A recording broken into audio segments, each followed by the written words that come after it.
Queridos irmãos, a paz do Senhor Jesus. Estamos iniciando mais um programa Escola Bíblica Dominical. Seja bem-vindo você e toda a sua família. O nosso desejo é que Deus vos abençoe grandemente através deste programa. Hoje estudaremos a 11ª lição deste trimestre, cujo tema é o sacerdócio de Cristo e o Levítico.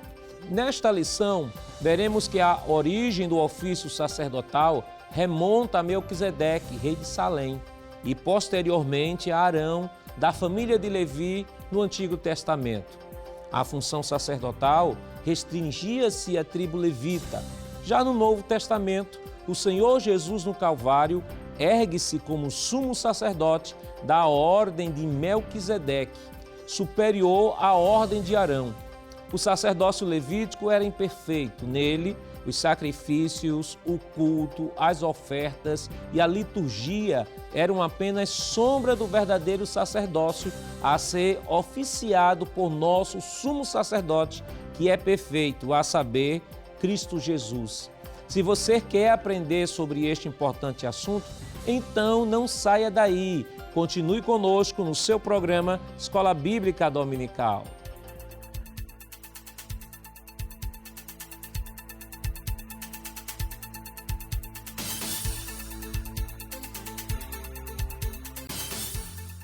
Vejamos o que nos diz o nosso texto áureo.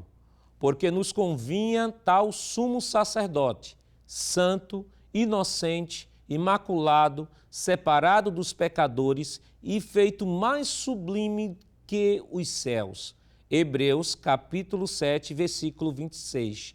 A verdade prática nos diz: nosso grande e único sacerdote é Jesus Cristo. Ele intercede eficazmente em nosso favor diante do Pai. O objetivo geral de nossa lição é mostrar a superioridade do sacerdócio de Cristo sobre o Levítico. Os objetivos específicos da lição de hoje são 3. Primeiro, explicar o processo de escolha dos sacerdotes. Segundo, descrever a vestimenta sacerdotal para o serviço. E terceiro, expor sobre o sacerdócio de Cristo. A leitura bíblica em classe para a lição de hoje está escrita em Êxodo capítulo 28, versículo 1, Levítico capítulo 8, versículo 22, Hebreus capítulo 7, versículos 23 a 28 e 1 de Pedro capítulo 2, versículo 9. Acompanhe conosco. Depois, tu farás chegar a ti teu irmão Arão e seus filhos com ele, do meio dos filhos de Israel, para me administrarem o ofício sacerdotal, a saber, Arão e seus filhos, Nadab, Abiú, Eleazar e Itamar. Depois fez chegar o outro carneiro, o carneiro da consagração, e Arão e seus filhos puseram as mãos sobre a cabeça do carneiro. E, na verdade, aqueles foram feitos sacerdotes em grande número, porque pela morte foram impedidos de permanecer. Mas este, porque permanece eternamente, tem um sacerdócio perpétuo. Portanto, pode também salvar perfeitamente os que por ele se chegam a Deus, vivendo sempre para interceder por eles.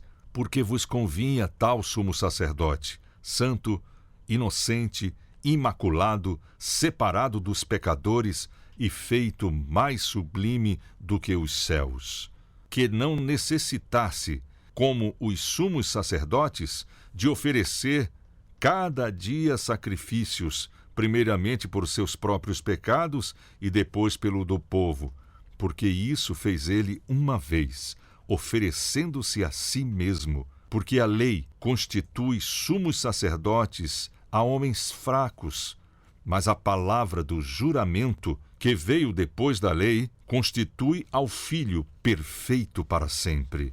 Mas vós sois a geração eleita, o sacerdócio real, a nação santa, o povo adquirido, para que anuncieis as virtudes daquele que vos chamou das trevas para a sua maravilhosa luz. Para comentar a nossa lição hoje, contamos com a participação do presbítero irmão Jonatas Éder. Parte do irmão Jonatas. Paz do Senhor, pastor Ana Jackson. E contamos também com a participação do auxiliar irmão Jonas Santana. Paz do Senhor, irmão Jonas. Paz do Senhor, pastor Nath Jacques.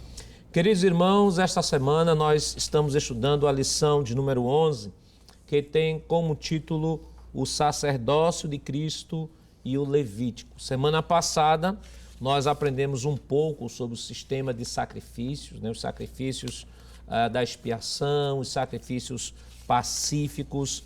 Aprendemos, sobre todo o sistema sacrificial e que tudo aquilo tinha como objetivo, primeiro, para o judeu se reconciliar com Deus, manter a paz com Deus e também demonstrar a sua gratidão através dos sacrifícios de manjares, ou chamado de dons no Novo Testamento, como para a Bíblia, do modo geral, na perspectiva do Novo Testamento, apontava para uma realidade maior, que era o sacrifício, a obra redentora do nosso Senhor e Salvador Jesus.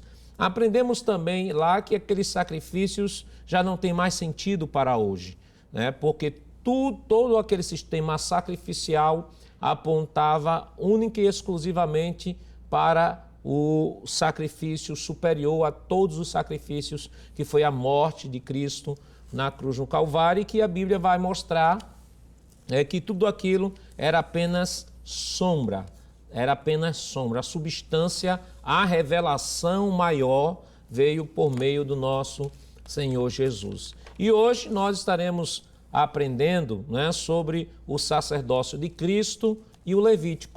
Mas antes mesmo de falar sobre o sacerdócio de Cristo e o Levítico, é importante pontuarmos aqui, queridos, que a questão sacerdotal na Bíblia, ela antecede até mesmo o sacerdócio levítico. Nós vemos, por exemplo, lá no livro de Gênesis, quando Caim e Abel vai oferecer sacrifício, nós comentamos isso no programa passado. Nós vemos no livro de Gênesis, no capítulo 14 do livro de Gênesis, muito antes de Abraão, antes mesmo de Abraão, que de Abraão viria Isaac, de Isaac viria Jacó, e aí a toda a descendência de Jacó ia até formar o Israel, as 12 tribos, melhor dizendo. A Bíblia revela um sacerdote chamado Melquisedeque. Ora, se ele era sacerdote, isso está em Gênesis, no capítulo 14, no versículo 18 ao versículo 24.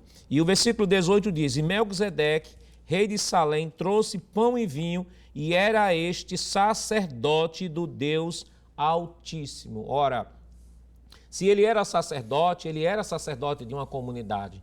Então já havia, antes mesmo da chamada de Abraão, já havia uma comunidade, já havia um grupo de pessoas que adorava o Deus Altíssimo e cujo Deus Altíssimo havia ordenado, havia colocado, havia chamado Melquisedeque não só para ser rei, mas também para ser sacerdote. E estamos aqui falando do período chamado período patriarcal, que, aliás, no período patriarcal, nós temos também a menção de outro sacerdote que exercia a função de sacerdote, porque no período patriarcal, o patriarca, o chefe do clã, que é a família, ele que exercia essa função de intercessão, ele que exercia essa função de juízo no período patriarcal. A gente vai ver isso pormenorizado de maneira institucional a partir da lei. E aí vai se estabelecer juízes, vai ter o rei, vai ter o juiz, vai ter os sacerdotes, vão ser funções separadas, mas até o período patriarcal, tudo isso era aglutinado em uma só pessoa, Era centralizado numa só pessoa. Nós, por exemplo, temos o livro de Jó, no capítulo 1, versículo 5 diz: E sucedia, pois, que tendo decorrido o turno de dias de seus banquetes, enviava a Jó e os santificava, e se levantava de madrugada e oferecia holocaustos segundo o número de todos eles, porque dizia Jó: porventura pecaram meus filhos e blasfemaram de Deus no seu coração. Assim o fazia Jó continuamente. Então Jó é uma personagem que, segundo a própria história aponta, é uma personagem que vivia antes mesmo de Abraão. Observe que ele exercia essa função sacerdotal de oferecer sacrifícios para os seus filhos, pelos seus filhos, mesmo, veja só, era um sacrifício preventivo. Quer dizer, ele diz, porventura, se meus filhos vierem a pecar, eu já estou oferecendo o sacrifício. E aí, a figura de Melquisedeque, que ele também é instituído por Deus como sacerdote, e isso Abraão reconhece, Abraão recebe a promessa, reconhece que ele é sacerdote do Deus Altíssimo, né? E oferece, reconhece que ele é sacerdote do Deus Altíssimo, e mais à frente nós vemos, né, que esta prática de oferecer sacrifício pelos seus filhos, pela família, no período patriarcal, era do chefe do clã, até chegar o momento da institucionalização de Israel enquanto nação.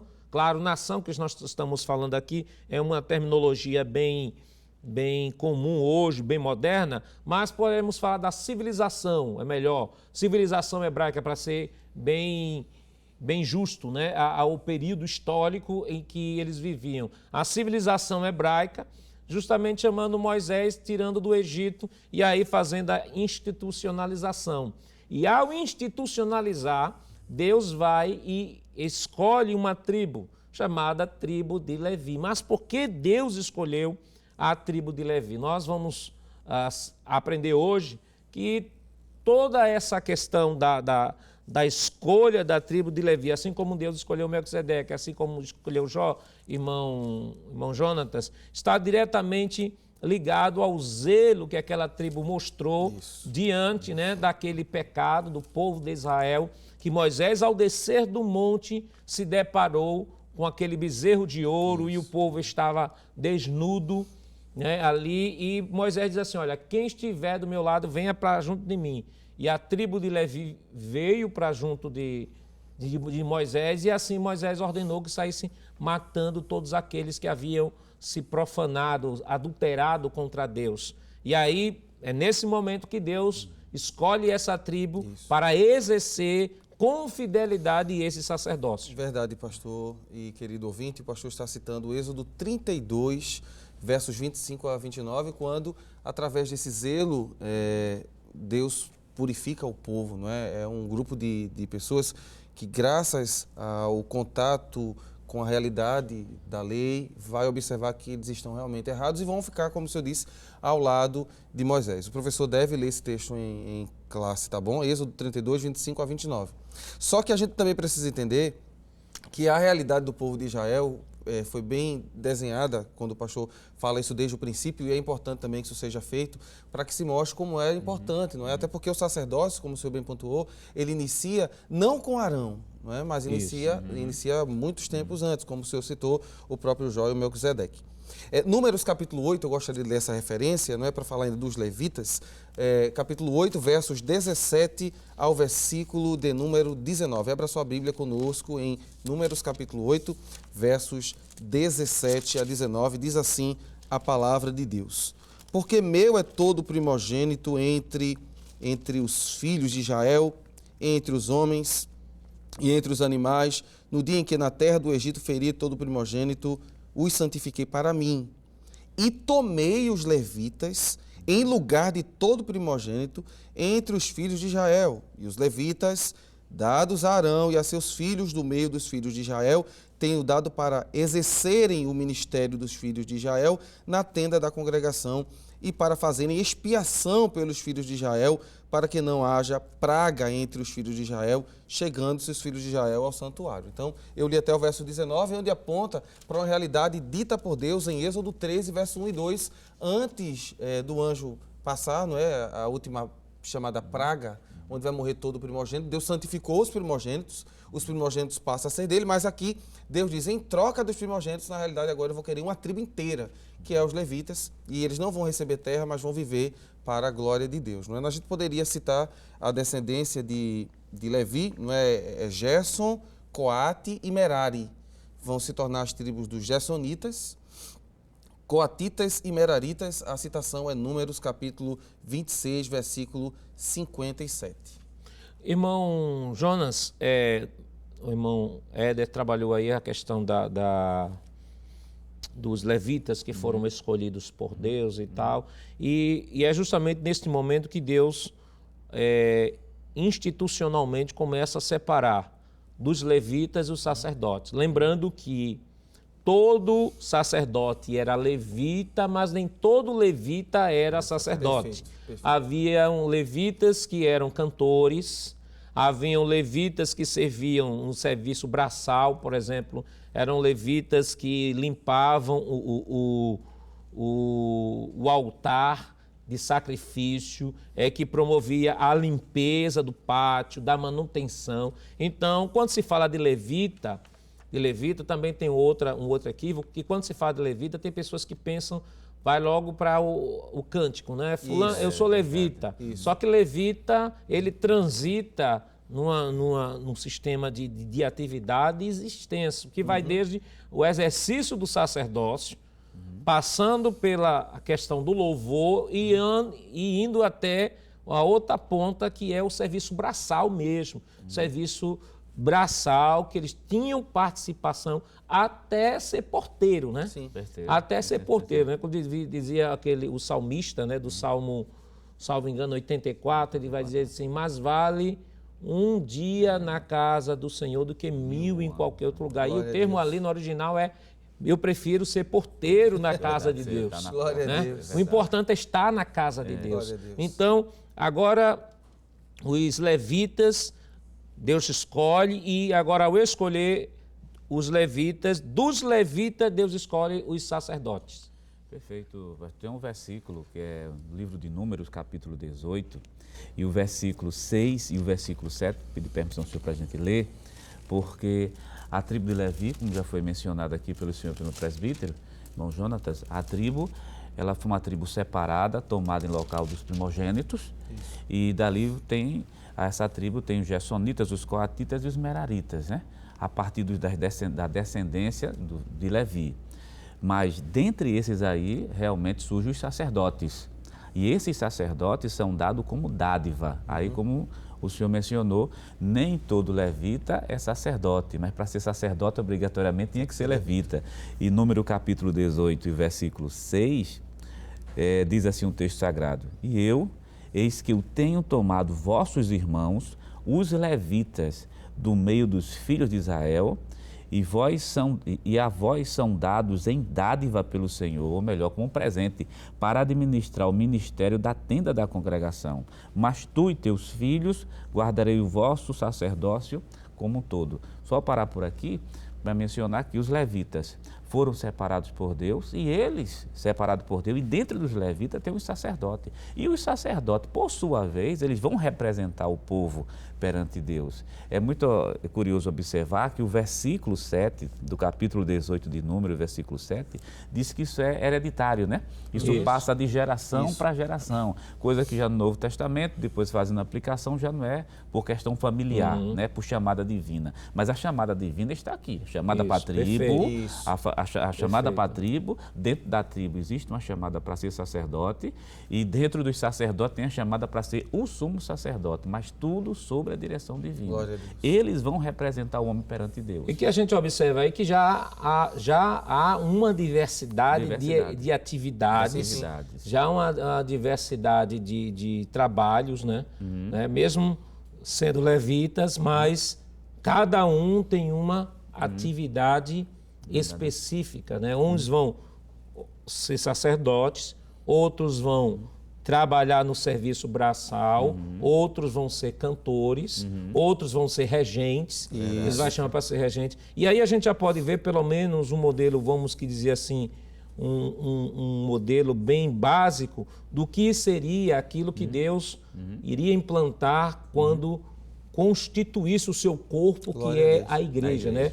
A diversidade de dons. Então, nós falamos sobre os levitas, falamos sobre o sacerdote, falamos sobre a diversidade de trabalhos que os levitas teriam dentro desse ministério que Deus os estabeleceu, mas o sacerdócio de Cristo.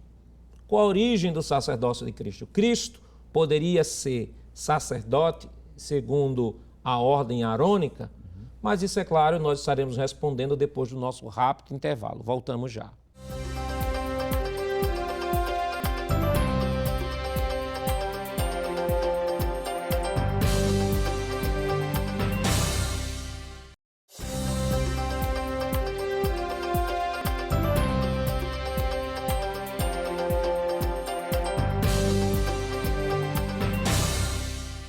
Bem, queridos irmãos, estamos de volta em seu programa Escola Bíblica Dominical, nesta oportunidade estudando a lição de número 11, que tem como título Sacerdócio de Cristo e o Levítico.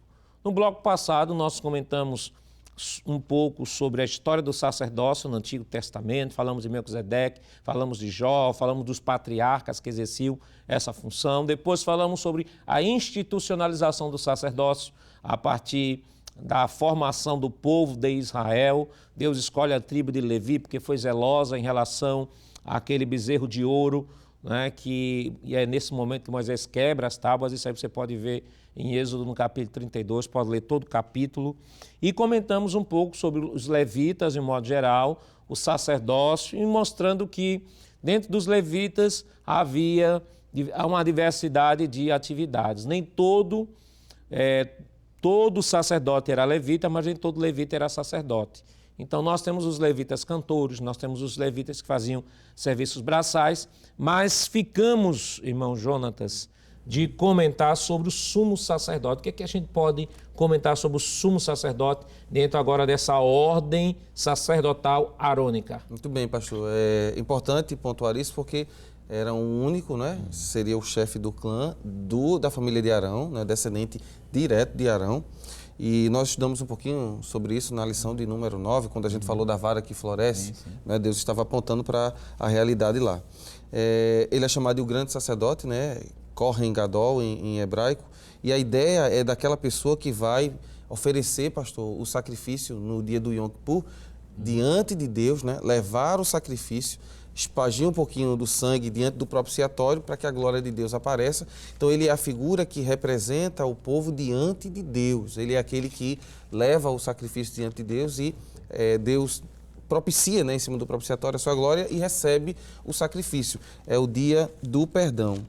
É importante também salientar sobre esse homem que, como o senhor disse, ele precisaria ser da linhagem levítica e diferente dos outros sacerdotes que tinham um período de tempo, né, para vivenciar a sua função, cerca de 50 anos, conforme Números, capítulo 8, versículos de número 23 a 26, o professor pode ler em casa. O sacerdócio aqui, o sumo sacerdote, ele era vitalício. Uma coisa que vai mudar um pouquinho no Novo Testamento, devido àqueles probleminhas que houve no período chamado dos Macabeus, né? A gente vai ver um probleminha histórico lá.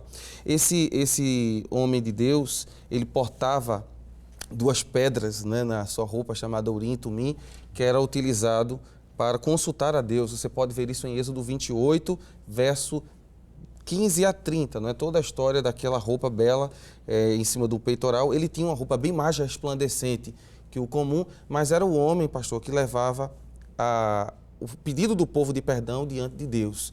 E o belo, pastor, é saber que existia um dia do perdão para todo o povo. Não é? Então Deus já está ensinando essa realidade para o Novo Testamento, né?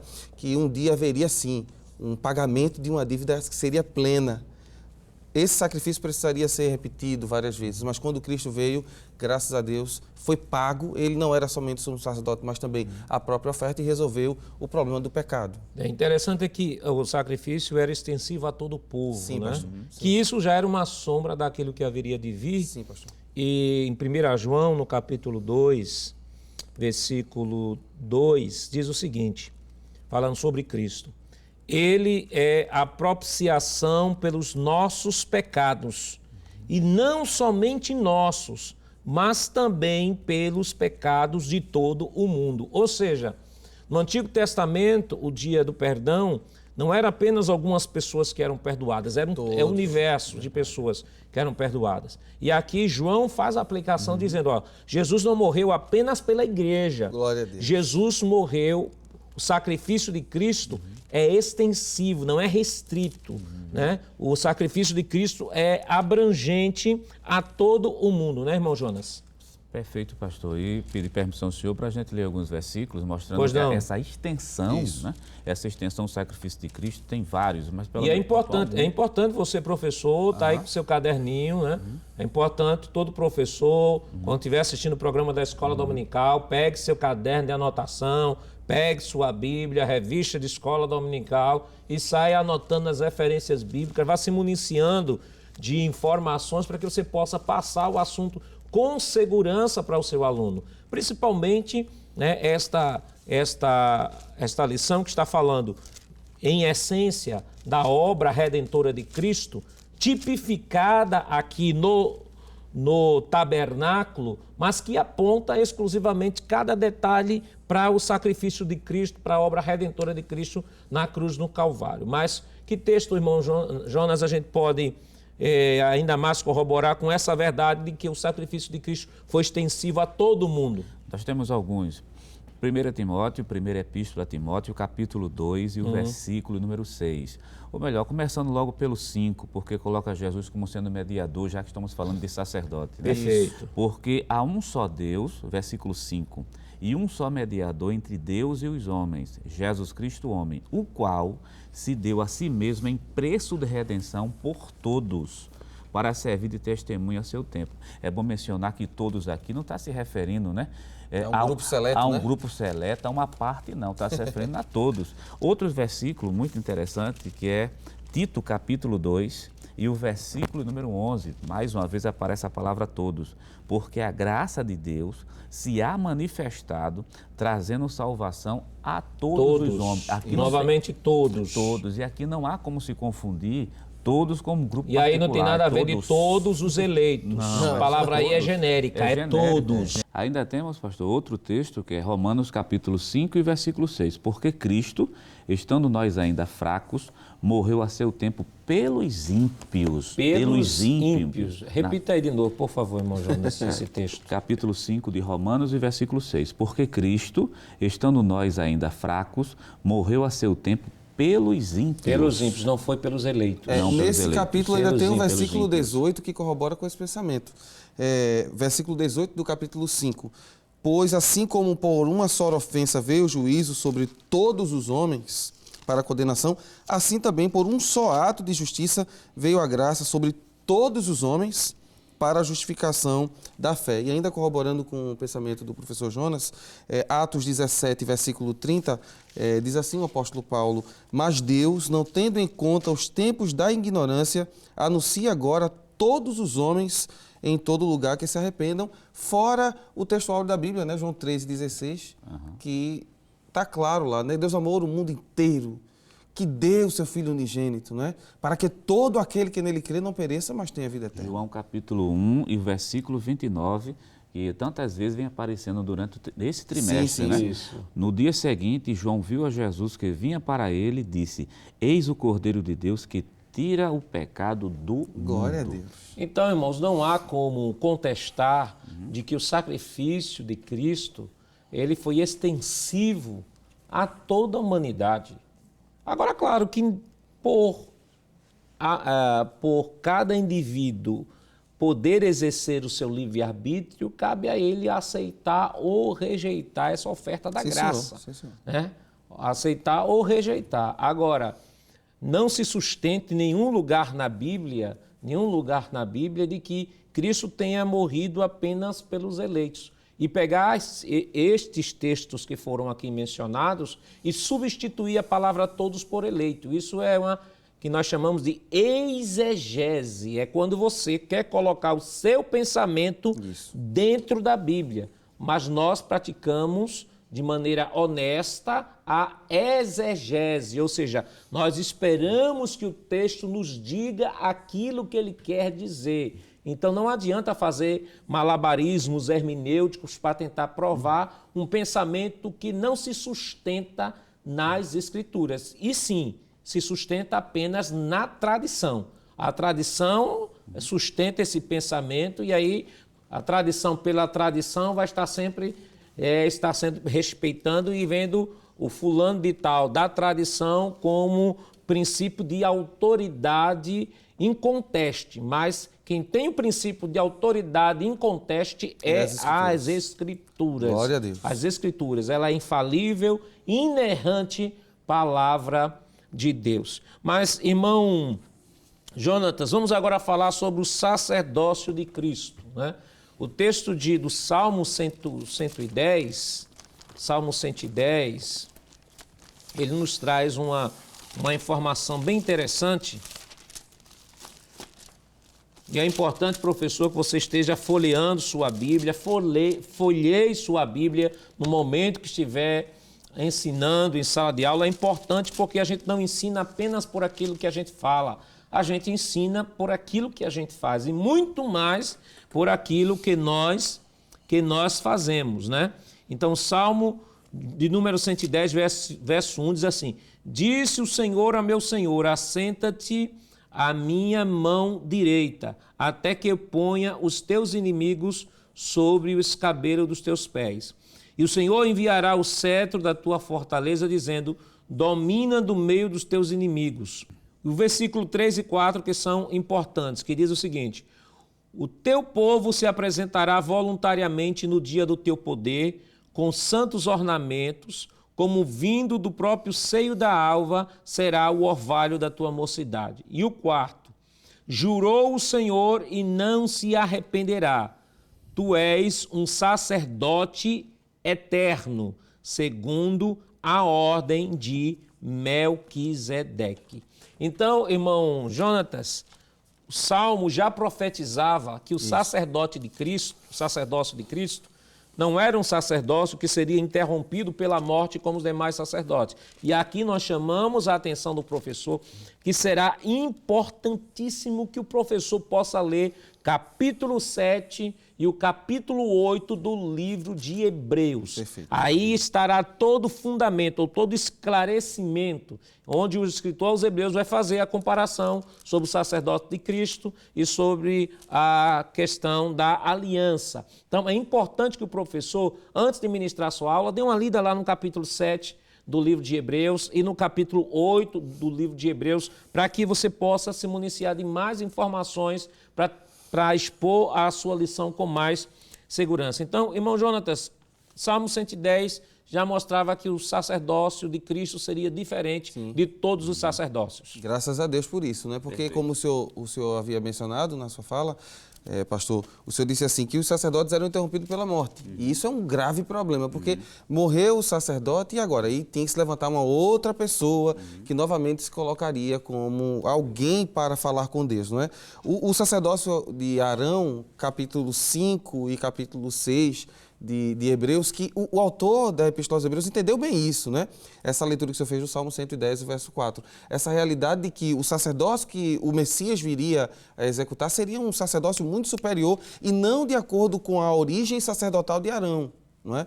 Porque, como o senhor mesmo mencionou, o sacerdócio de Arão era interrompido com a morte. Você pode ver isso, por exemplo, em Hebreus capítulo 5, verso 4, não é? Que é dito que essa realidade de Arão ser o sacerdote, ela era, todo o capítulo 5 vai trabalhar essa realidade que era passageira, mas que o de Cristo, versículos 5 e 6, eu gostaria de ler com os irmãos. Hebreus capítulo 5, versos 5 e 6 diz assim: assim também Cristo não se glorificou a si mesmo para se fazer sumo sacerdote, mas glorificou aquele que ele disse: tu és meu filho, hoje te gerei. Como também diz no outro lugar: tu és sacerdote eternamente, segundo a ordem de Melquisedeque, que é exatamente o Salmo 110, lido pelo Senhor, né? Então, precisamos entender o seguinte: a origem do sacerdócio araônico tem uma linha e, infelizmente, sempre terminava por conta da morte do sacerdócio.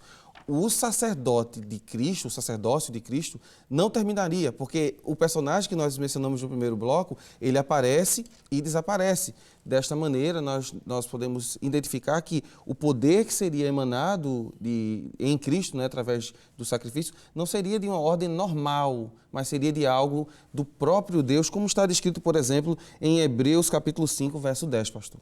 Então, o texto: tu és sacerdote eternamente, versículo 6 do capítulo 5. Tu és sacerdote eternamente. Então esse sacerdócio só pertencia a Cristo e a mais ninguém. Então, sacerdócio arônico, a gente já viu aqui, capítulo 5 e 6 de Hebreus, 7 e 8, são os capítulos do livro de Hebreus que a gente pode que o professor pode se debruçar, né, para mastigar bem direitinho, fazer as observações, que são muito, esses capítulos são muito ricos em informação sobre isso. Então, irmão Jonas, aquela história de um certo grupo heterodoxo aí, de que recebeu o sacerdócio de Melquisedeque, o outro que recebeu o sacerdócio de Cristo, então isso não tem fundamento nenhum. Não tem nenhum tipo de fundamento, em razão, primeiro, porque o sacerdócio arônico, ele passou. Sim, né? sim. E o que permanece é o sacerdócio de Glória a Cristo. Deus. Só relembrando aqui, peçam também ao senhor, ao presbítero, porque já foi lido Hebreus capítulo 5, e o versículo de número 5, somente chamar a atenção, que diz assim: assim também Cristo não se glorificou a si mesmo, para se fazer sumo sacerdote, mas glorificou aquele que ele disse: tu és meu filho, hoje te gerei. Da mesma maneira que Arão foi escolhido por Deus, dentre os levitas, para ser sumo sacerdote, não foi Arão que escolheu isso? Isso. Da mesma maneira foi verdade. Jesus, Glória a foi Deus. escolhido por Deus, escolhido por juramento. E é interessante porque algumas pessoas às vezes pensam que quando diz assim, Cristo é sumo sacerdote segundo a ordem de Melquisedeque, acha que foi Melquisedeque que deu a ordem para Jesus ser o sumo sacerdote. Mas o que está sendo mencionado é o seguinte: de igual forma que Melquisedeque foi instituído por Deus, ninguém sabe quando, onde, Isso. Verdade. Deus instituiu Melquisedeque, e Abraão, que foi chamado por Deus, tinha a promessa, reconheceu isso. Deus também, assim como escolheu Melquisedeque, Deus escolheu a Cristo, com uma diferença, que Melquisedeque era apenas um tipo, né? Isso. Era um tipo de Cristo, porque Melquisedeque, como rei de Salém, não era anjo, não era nada, era um homem. personagem, né? Era um personagem que chegou a morrer Isso. e que vai ressuscitar no dia do arrebatamento da igreja. E que Cristo não, Cristo é sacerdote eternamente. Eternamente, ou seja, não há sacerdote. E é por isso que o seu sacrifício é extensivo a todas as gerações, né? Abrange, ele é retroativo. Glória a Quando Deus. Cristo morre na cruz, o seu sacrifício é retroativo na história, ou seja, ele vai até Adão e vai até lá na frente, Glória o último momento da história da humanidade. É por isso que o seu sacrifício é extensivo ao passado, ao presente e ao futuro, porque o seu sacerdócio é eterno. Não foi apenas um homem que morreu na cruz, era um homem que possuía a natureza divina, e é por isso que o seu sacrifício é eterno. Mas o seu sacrifício também teve uma superioridade, o seu sacerdócio, e teve também sua durabilidade. Mas isso, é claro, nós estaremos comentando depois do nosso rápido intervalo. Não saia daí, voltamos dentro de alguns instantes.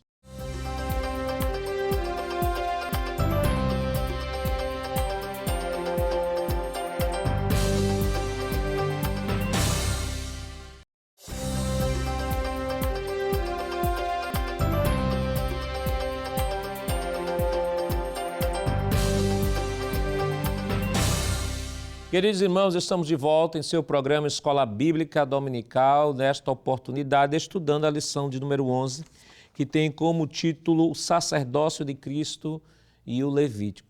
Queria aproveitar neste momento para enviar uma saudação a todos os nossos irmãos de todos os estados que têm nos enviado, né, por meio de e-mail, né, as suas saudações, dizendo que têm assistido o programa, acompanhado o programa.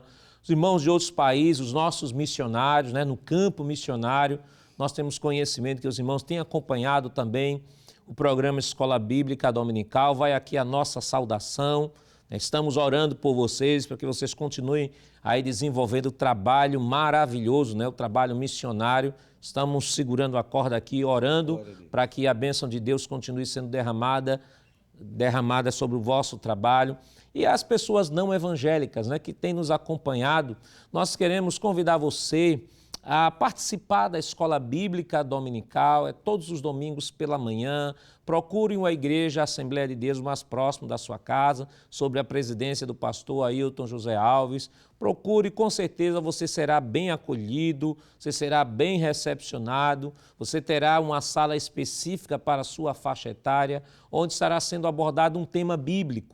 Você pode participar como pessoa não evangélica, não é obrigado a ser evangélico para participar da escola dominical. Você pode se matricular, gostou, pode se matricular, ter aquele compromisso de todo domingo de manhã estar lá na escola bíblica dominical. Não é obrigado, não eu tenho que ir para ser crente. Não, não é obrigado. Vá aprender a palavra de Deus, alimentar a sua alma. E a nossa oração por você é que Deus possa se encontrar com você, você possa ter esse encontro com nosso Senhor Jesus Cristo e nascer de novo. Mas nós aqui franqueamos o convite para que você possa participar das escolas bíblicas dominicais nas Assembleias de Deus, né, sob a presidência do pastor Ailton José Alves. Irmão Jonas, nós estamos falando, no bloco anterior, estávamos falando sobre o sacerdócio de Cristo, a superioridade do sacerdócio de Cristo. E o sacerdócio de Cristo, ele é superior porque ele é eterno, ele não é interrompido pela morte. O sacerdote, capítulo 5, 6, o irmão Jonatas mencionou, né, que ele vai falar sobre que o sacerdócio ele era interrompido pela morte. O sacerdote primeiro era pecador, tinha que oferecer sacrifícios por si, por sua família e pelos outros. Tinha um outro problema, que o salário do pecado é a morte. A morte é a maior prova da existência do pecado ou da natureza do pecado humano, porque a morte é a prova inequívoca de que todos estão debaixo de pecado, porque Paulo diz aos Romanos, porque o salário do pecado é a morte. Então não havia como, mesmo sendo sacerdote, mesmo se santificando, mesmo buscando a presença de Deus, cumprindo todo o sistema cerimonial, mas ele continuava sendo pecador, oferecendo sacrifício por si e oferecendo sacrifício pelo povo. Mas Cristo não. Cristo não tinha pecado, né? A Bíblia diz em Hebreus 4:15 que ele em tudo foi tentado, mas sem pecado. E por aí nós já vemos a superioridade, né? Superioridade e durabilidade do seu sacerdócio. Colaborando, pastor, com o que o senhor está dizendo, Hebreus capítulo 7, né? Que Hebreus capítulo 7, versículos 26 e 27, lermos aqui junto, que mostra essas características reunidas na pessoa de Cristo que nenhum sumo sacerdote arônico conseguiu alcançar. Capítulo 7 e o versículo 26 diz assim: porque nos convinha tal sumo sacerdote, olha a primeira característica, santo, inocente, imaculado, separado dos pecados e feito mais sublimes do que os céus. Quer dizer, nenhum sumo sacerdote arônico tem essas qualificações, reúne essas qualificações em si, a não ser Cristo.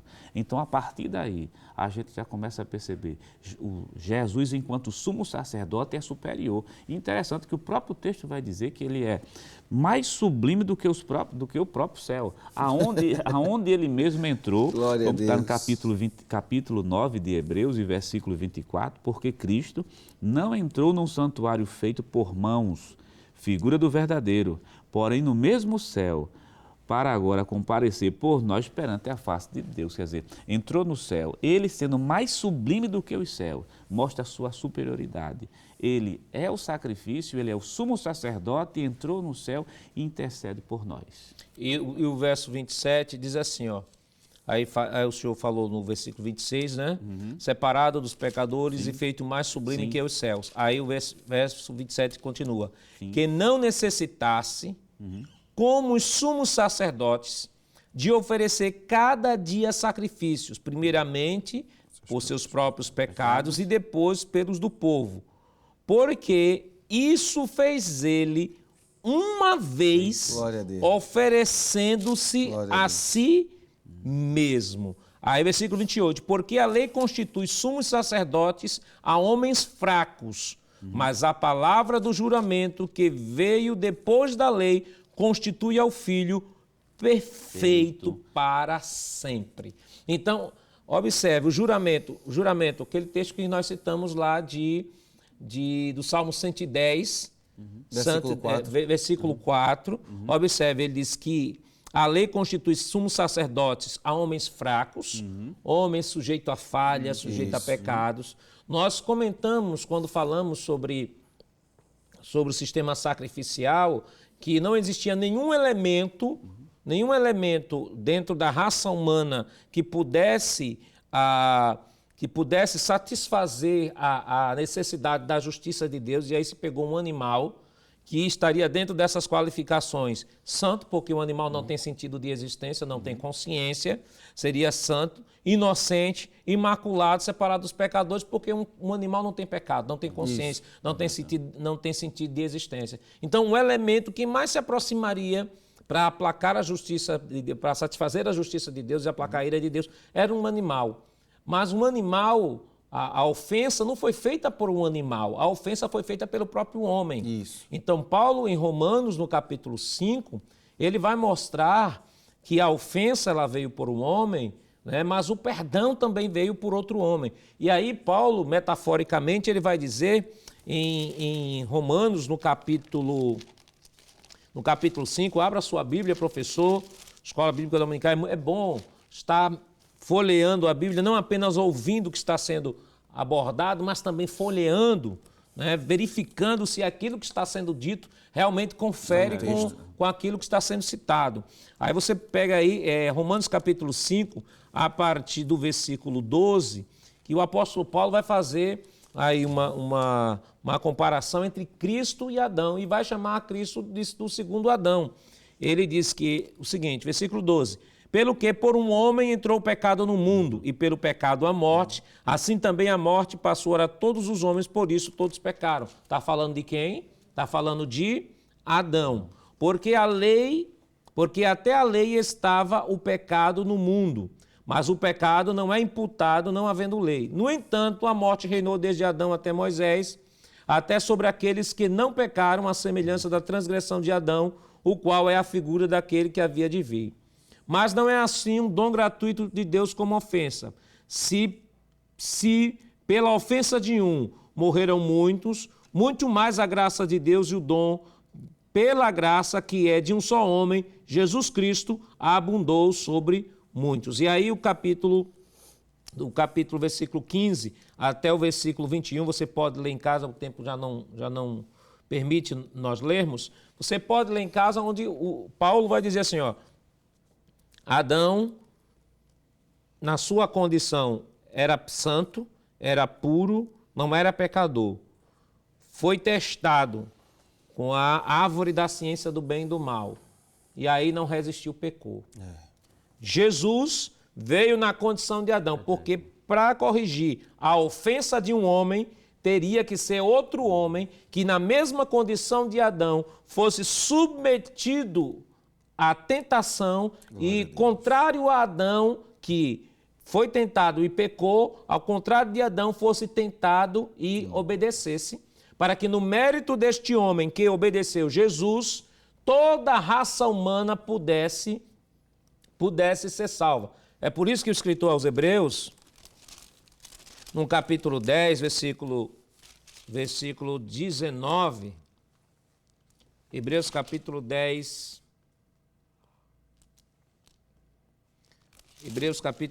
versículo 19, veja o que o escritor aos Hebreus ele vai dizer. 19 é o seguinte, tendo, pois, irmãos, ousadia para entrar no santuário pelo sangue de Jesus. Quem nos deu ousadia para entrar no santuário? O sangue de Jesus. É no mérito de Jesus. O apóstolo Pedro vai nos dizer em Atos, no capítulo 4, no versículo 12, veja, aqui arremata essa verdade, né, sobre a pessoa de Cristo. 4, versículo 12 diz, em nenhum outro há salvação, porque debaixo do céu nenhum outro nome há dado entre os homens pelo qual devamos ser salvos. Então não tem, irmão Jonas, outro caminho, outra pessoa que Deus reconheça como caminho que leve à sua presença, a não ser o seu Filho Jesus Cristo. Entendo que o versículo é bem conhecido, mas João capítulo 3 e versículo 16, acho que é o versículo que mostra claramente que a salvação da pessoa só está na pessoa bendita de Jesus Cristo. Aleluia. Nós lemos, pastor, dois momentos nesse versículo. Porque Deus amou o mundo de tal maneira, aí a parte de Deus. Isso. Foi Ele quem amou. E deu o seu Filho. Quer dizer, é um amor tão grande que o escritor não soube como descrever.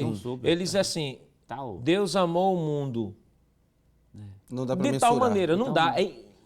incomensurável, Glória a Deus. Não tem indescritível, inenarrável. Eu não tenho como é que um Deus santo que não precisa dessas criaturas, principalmente as criaturas que deram as costas para ele, como é que ele vai amar essa criatura? Verdade. Né? Ele diz, não tem como. Deus amou o mundo de tal maneira, não tem como descrever. Não tem como descrever. De tal maneira e deu o seu filho. Essa é a parte de Deus. Amar e dar seu filho. Qual é a parte do homem? Para que todo aquele que nele crê não pereça, mas tenha vida eterna. Tem a parte de Deus. Amou e deu seu filho. Agora tem a parte do homem. Aceitá-lo como Salvador. E esse texto é um mini evangelho, porque mostra primeiro a iniciativa de Deus, que a salvação é a iniciativa de Deus. Deus amou. Foi Deus que tomou a iniciativa. Não foi o homem que tomou a iniciativa. Deus não só amou, mas provou o seu amor para conosco. Paulo vai dizer isso a Romanos. Deus provou o seu amor para conosco, em que Cristo morreu por nós, sendo nós ainda pecadores. Deus provou, deu seu Filho unigênito. Aí agora, relação ao homem. Para que todo aquele que nele crê, você tem a oportunidade de aceitar ou de rejeitar. Mas tenha consciência de uma coisa, para que todo aquele que nele crê não pereça. Deus não deseja que ninguém vá para a eternidade e ficar sem ele. Deus deseja que todos que todos cheguem à eternidade com ele, para que todo aquele que nele crê não pereça, mas tenha o quê? A vida eterna. O desejo de Deus é que todos sejam salvos. Paulo vai dizer isso a Timóteo, que todos sejam salvos e chegam ao pleno conhecimento da verdade. Irmão Jonatas, o nosso tempo já estourou. Rapidamente, que lições nós poderíamos, ou que lição nós poderíamos extrair dessa nossa abordagem para estar orientando o professor que nos acompanha? Eu acho que a grande conclusão é que o nosso sacerdote, ele é superior em todos os sentidos, mas principalmente, pastor, porque ele tem acesso direto a Deus. A Bíblia vai dizer em Hebreus 4,14 que nós temos um grande sumo sacerdote que penetrou nos céus. Né? Nenhum outro sacerdote, professor Jonas, teve um acesso tão grande como esse de Cristo. Né? O máximo que o sumo sacerdote tinha era, uma vez por ano, entrar no lugar santíssimo e espargir sangue e sentir a glória de Deus. A própria glória se reveste, né? Como o João vai dizer no seu capítulo 1, e adentra no lugar onde ninguém mais poderia ter adentrado. Né? Então, lembre-se, querido, você tem um sumo sacerdote superior a todos, você tem acesso a Jesus. Glória a Deus por isso. Bom, Jonas? Dessa lição, um aspecto importante para aquele que ainda não aceitou Jesus como Salvador. Jesus é o nosso sumo sacerdote, tem acesso direto aos céus e ele perdoa pecado. Glória a Deus. Então, se você quiser, aceita Jesus como Salvador, que esse sumo sacerdote, da maneira que nos perdoou, perdoa você também. E não importa o tamanho do pecado, não importa a espessura do pecado, a profundidade do pecado ou a densidade do pecado, o sangue de Jesus nos purifica de todo o pecado. Tome a sua decisão e aceite a Ele como seu único e suficiente Salvador.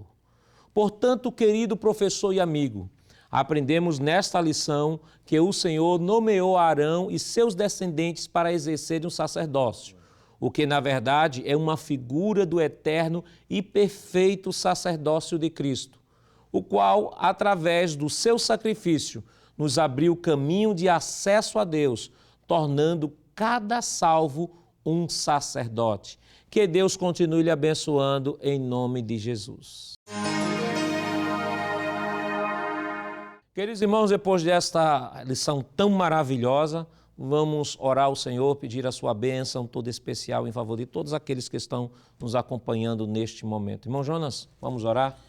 Oremos ao Senhor. Senhor nosso Deus, Senhor nosso Pai, queremos em primeiro lugar te agradecer pela oportunidade tão maravilhosa, Pai, que tu nos concede de estudarmos mais uma vez uma lição, estudar a tua palavra. Agora abençoa o nosso pastor presidente, abençoa toda a diretoria da igreja, abençoa, meu Deus, a superintendência das escolas dominicais. Abençoa aquele professor que nesse momento está ouvindo, Deus, esse programa. Abençoa cada aluno. Deus eterno, que teu Espírito Santo, que é o nosso verdadeiro professor, venha guiar a voz de cada professor em sala de aula, para que teu nome venha a ser glorificado, Pai eterno, e que a tua igreja possa ser beneficiada. Senhor, nós te agradecemos e te pedimos isso em nome de Jesus. Amém. Chegamos ao final do programa de hoje, onde estudamos sobre o sacerdócio de Cristo e o Levítico. Na próxima semana, veremos a 12ª lição deste trimestre, que desenvolverá o tema A Nuvem de Glória. O programa Escola Bíblica Dominical vai ao ar toda sexta e sábado, às 22 horas, e ao domingo, às 7h30 da manhã. Também está disponível no nosso canal no YouTube, Rede Brasil Oficial. Obrigado por sua companhia e até o próximo programa. Que a graça do nosso Senhor Jesus Cristo, o amor de Deus nosso Pai, a comunhão e as divinas consolações do Espírito Santo estejam com todos, hoje e para todos sempre. Amém.